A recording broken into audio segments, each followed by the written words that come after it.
Le 1er juillet dernier, le jour de la fête du soi-disant Canada, avait lieu une manifestation pour dénoncer le projet de loi 97 visant soi-disant à moderniser le régime forestier.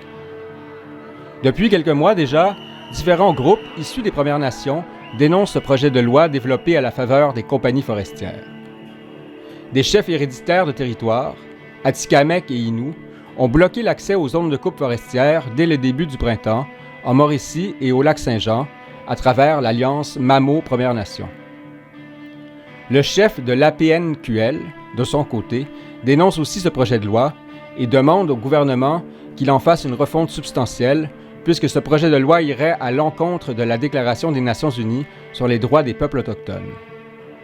Plusieurs groupes écologistes et décoloniaux dénoncent aussi le projet de loi 97.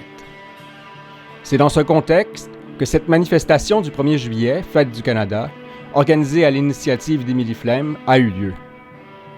Pour elle, ce type de projet de loi apparaît comme la continuation du génocide passé.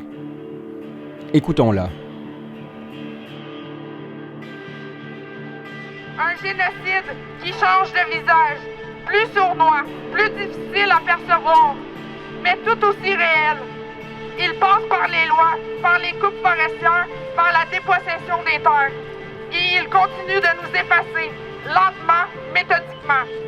J'espère que le peuple comprendra l'importance de nos forêts pour notre avenir.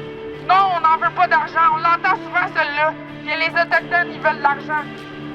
On veut un avenir vert, où les caribous et les belugas ne disparaissent pas. Un avenir où les enfants respirent encore l'air des grands pins. Un avenir vivant, pas bétonné, pas effacé. Alors aujourd'hui, on se lève pour les terres, pour les rivières, pour les espèces menacées, pour les langues qu'on tente d'éteindre, pour les enfants qu'on tente d'oublier, pour les générations qui viennent, pour demain, on puisse dire on s'est levé et on ne s'est pas laissé faire. Merci, guys!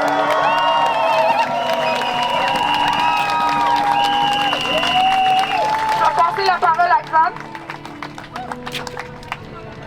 Donc bonjour tout le monde, moi c'est Xan, je viens du Lac-Saint-Jean, je suis un Pequawakami deux esprits. Je souhaiterais bien bonne fête du Canada aujourd'hui, mais honnêtement, il n'y a rien à célébrer de ce pays-là de génocide. En plus, avec Carney qui vient de passer récemment la loi C5 et plein d'autres lois qui vont accélérer la destruction du territoire, il n'y a pas une fête à avoir. Hier, j'étais au lac, puis parce que je voyage en masse, là. Puis j'ai eu une discussion avec ma mère. Puis, Émile l'a dit un peu, mais il y a quelques jours à Alma, un convoi de camionneurs en faveur des coupes forestières. Ma mère, elle me disait que les gens au lac qui sont fâchés contre les Autochtones qui font des blocus parce que, entre autres, ils ont peur de perdre leur job. Tu sais, je les comprends.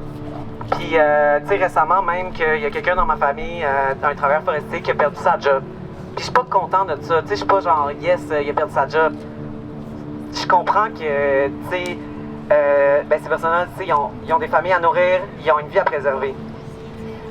Mais nous, c'est pas envers les travailleurs forestiers qu'on se bat. On sait qu'ils font juste faire leur job. Ce qu'on dénonce, nous autres, c'est les grosses compagnies puis le gouvernement qui se foutent de l'avenir de tout le monde, qui veulent juste détruire, puis détruire encore, pour faire un maximum de profit. Tu sais, si on coupe tout, si on pollue tout, on n'aura plus rien.